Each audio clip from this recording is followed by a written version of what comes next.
विकृत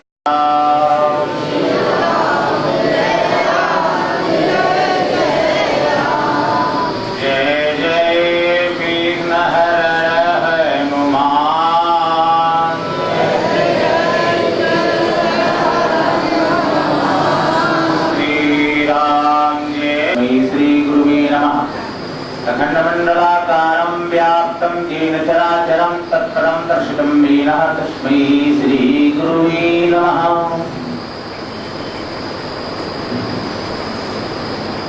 श्री सद्गुरुदेव भगवान की। आज ऐसे पुण्य अवसर पर भगवान शंकर की पावन नगरी में,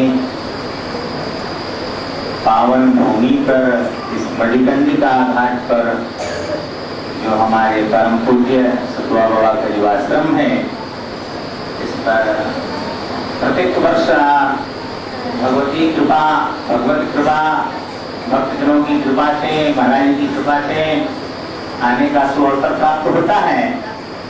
और 2-4 वर्ष से ऐसा पुण्य हमको भी महारानी को पवित्र करने का अवसर मिल जाता है।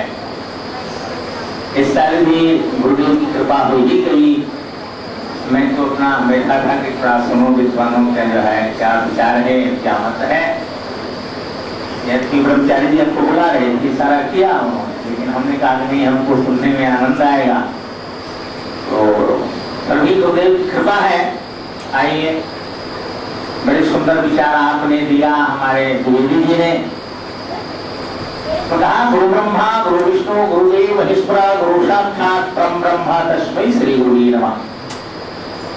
इस पर विचारा अधीन हो गया। यह जो शब्द है एक बार देवताओं में भी विचारा अधीन हो गया, क्योंकि कहा गया कि तीनों गुरु निधि भव तरई न कोई, जो बिरंज शंकर सम होई। बिरंज शंकर के समान, ब्रह्मा के समान क्यों?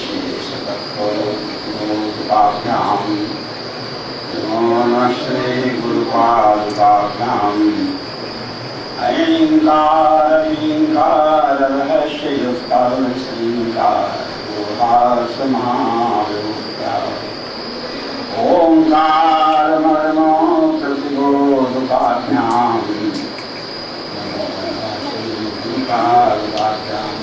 तो कोई आप अंदर टीका करने के ना, अब कोई आए तो वहीं बैठा देना। अब अंदर कोई ना आए, जाओ वहाँ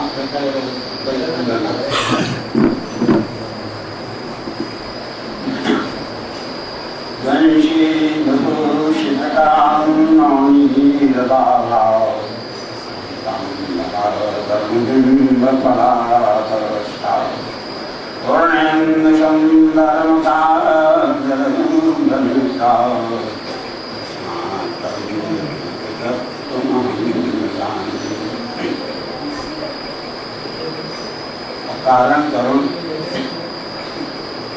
करुणावरुणालय परम पिता परमात्मा की असीम अनुकंपा से इस जीव को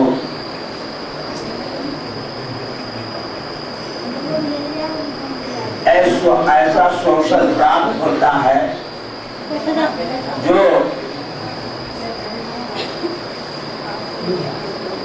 वो शोषण बड़े भाग्य से ही सद्गुरु का सानिध्य।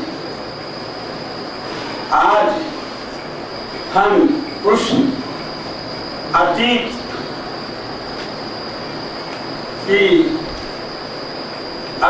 की प्राचीन श्रृंखला के संबंध, जैसे कि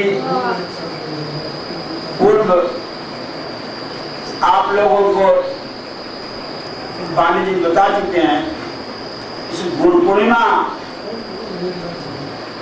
पूर्णिमा भी और व्यास पूर्णिमा भी इसे कहते हैं। उस संदर्भ में पाणी जी चित्रण कर चुके हैं, उसको पुनरावृत्ति मुझे नहीं करनी है। तो उस श्रृंखला से, उस अतीत श्रृंखला से इस व्यास पूर्णिमा या गुरु पूर्णिमा का संबंध है। तो उस जिसमें बांग में आपने बताया, बांग में वेदों पुराणों व्यास जी के द्वारा रचित उन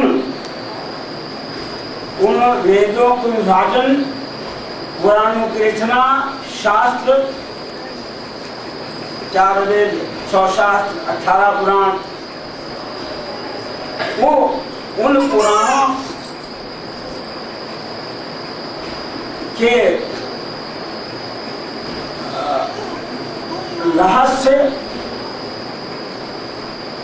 और वेदों, उपवेदों, उपनिषद आदि धर्म ग्रंथों में 2 पक्ष। एक पक्ष जो है इस जगत के समृद्ध सुख में भौतिक, और दूसरा पक्ष अध्यात्म। तो अध्यात्म पक्ष की तरफ उन्मुख करने वाले जो सद्गुरु होते हैं, तो सद्गुरु उसे स्वरूप का बोध कराते हैं। स्वरूप का स्वयं में स्वयं का अन्वेषण करना, स्वयं में स्वयं की खोज करना। उस वेदों, आपके वेदों शंकराचार्य वेदांत, वेदांत का अभिप्राय वेदों का अंत। जो प्रसंग है 96,000 श्लोक जो है, वो वेद के 96 जो मंत्र हैं, 96,000 वो मंत्र, वो आपके इस विज्ञान के विकास में उपयोगी हैं। और 4,000 जो मंत्र हैं वो केवल ब्रह्म का निरूपण करते हैं। ब्रह्म क्या है, सृष्टि का अधिष्ठान कारण क्या है, और इस सृष्टि के अधिष्ठान कारण का बोध होने के बाद वो अपने स्वरूप में स्थित हो जाता है। अपने स्वरूप में स्थित होना ही, जैसे कि हम अभी विदेश में गए तो ऐसे कई हमारे सामने प्रश्न आए। जैसे कि प्रश्न आया, समस्या और समाधान, प्रॉब्लम और सॉल्यूशन। प्रॉब्लम और सॉल्यूशन, प्रॉब्लम समस्या और समाधान। तो समस्या और समाधान का निराकरण संभव है, रावण जैसे का संभव नहीं हो सका। जो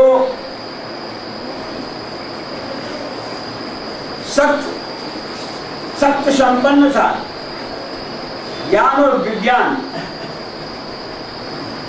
तो उसकी समस्याओं का निराकरण नहीं हो सका। तो सामान्य प्राणियों की समस्याओं का निदान, तो प्रॉब्लम और सॉल्यूशन। प्रॉब्लम क्या है? संसार का ऐसा कोई प्राणी नहीं है, किसी भी देश का हो, किसी भी संप्रदाय का हो, किसी भी संगठन का हो, वो चाहे आध्यात्मिक जगत का प्राणी हो या भौतिक जगत का प्राणी हो, हर व्यक्ति के समक्ष प्रॉब्लम है, समस्या। और उन समस्याओं का निराकरण, समस्या हल करने में वो सारी अपनी एनर्जी शक्ति को इन्वेस्टमेंट कर देता है, किंतु उसका समाधान नहीं हो पाता।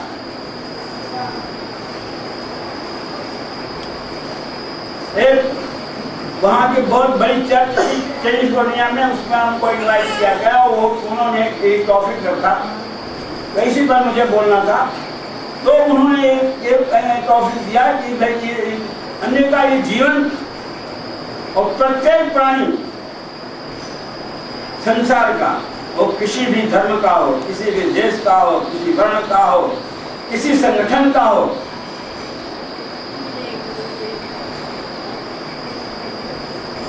Death and birth